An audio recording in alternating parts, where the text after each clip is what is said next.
এবার ভারত পাকিস্তান উত্তেজনায় ঢুকে পড়ল সৌদি আরব। কাশ্মীর ইস্যুতে যখন দুই দেশের উত্তেজনা দিন দিন বাড়ছে, তখন সৌদির হস্তক্ষেপ নতুন করে মধ্যপ্রাচ্যে জড়িয়ে যাওয়ার ইঙ্গিত দিচ্ছে। ভারত নিয়ন্ত্রিত কাশ্মীরের পেহেলগামে ভয়াবহ বন্দুক হামলার জন্য পাকিস্তানকে দায়ী করেছে ভারত। পাকিস্তান তা নাকচ করেছে। দুই দেশ পাল্টাপাল্টি নানা পদক্ষেপ নিয়েছে। প্রতিবেশী বৈরী এই দুই দেশের সাবেক কর্মকর্তা সহ অনেকে উস্কানিমূলক কথা বলছেন। এতে পারমাণবিক শক্তিধর দুই দেশ সামরিক সংঘাতে জড়িয়ে পড়তে পারে বলে আশঙ্কা করা হচ্ছে। এরই মধ্যে সৌদি আরব দুই দেশের মধ্যে মধ্যস্থতার উদ্যোগ নিয়েছে। এই পরিস্থিতিতে পাকিস্তান ভারতের মধ্যে উদ্ভূত সংকটের শান্তিপূর্ণ সমাধানের মধ্যস্থতা করতে আগ্রহ দেখিয়েছে সৌদি আরব ও ইরান। এই উদ্যোগ আশার আলো দেখাচ্ছে। বিশ্লেষকরা মনে করছেন দুই দেশেরই এই উদ্যোগকে স্বাগত জানানো উচিত। সৌদি আরবের পররাষ্ট্রমন্ত্রী এরই মধ্যে নয়াদিল্লি ও ইসলামাবাদ সফর করেছেন। দুই দেশের পররাষ্ট্রমন্ত্রীর সঙ্গে তিনি কথাও বলেছেন। তবে আলোচনার বিষয়ে এখনও বিস্তারিত কিছু জানা যায়নি। বান্ডেল থাকলে প্রতি সেনমানিতে টাকা বাঁচবে।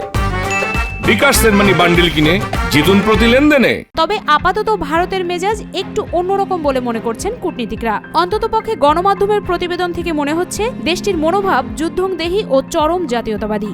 দেশটির কিছু অবসরপ্রাপ্ত ঊর্ধ্বতন সামরিক ও গোয়েন্দা কর্মকর্তার সাম্প্রতিক কথাবার্তা থেকে এমনটি আভাস পাওয়া যাচ্ছে বলে মন্তব্য করেন পাকিস্তানের প্রভাবশালী পত্রিকা দ্য ডনের সাবেক সম্পাদক আব্বাস নাসির। তিনি মনে করেন ভারতের প্রধানমন্ত্রী নরেন্দ্র মোদী কেবল কূটনৈতিক ব্যবস্থা নিয়েই থামবে না। তার সরকার পাকিস্তানকে শাস্তি দিতে নিশ্চিতভাবে কিনেটিক বা সামরিক অভিযানের পরিকল্পনা করবে।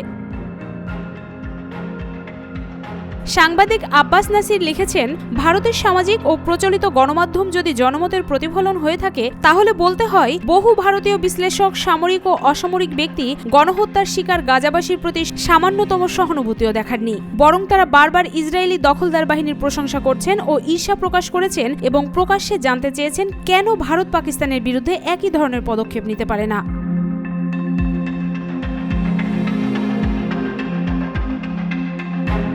পাকিস্তানের প্রধানমন্ত্রী শাহবাজ শরীফ পেহেলগামের ঘটনার নিরপেক্ষ ও স্বচ্ছ তদন্তের প্রস্তাব করেছেন। এর মাধ্যমে তিনি যথেষ্ট বুদ্ধিমানের কাজ করেছেন। এর মাধ্যমে পাকিস্তানের বিপক্ষে ভারতের তরফে করা অভিযোগগুলো যাচাই করা যাবে। তারা যেসব অভিযোগ করেছে তা বৈধ বা বিশ্বাসযোগ্য না হলে বাতিল করে দেয়া যাবে। ভারতের কিছু শান্তিকামী মানুষ মনে করেন এই মুহূর্তে পাকিস্তানের দেয়া তদন্তের প্রস্তাব খুব বেশি গুরুত্ব পাবে না, কারণ 2008 সালের মুম্বাই হামলার তদন্তের কাজ পাকিস্তান যথাযথভাবে শেষ করেনি।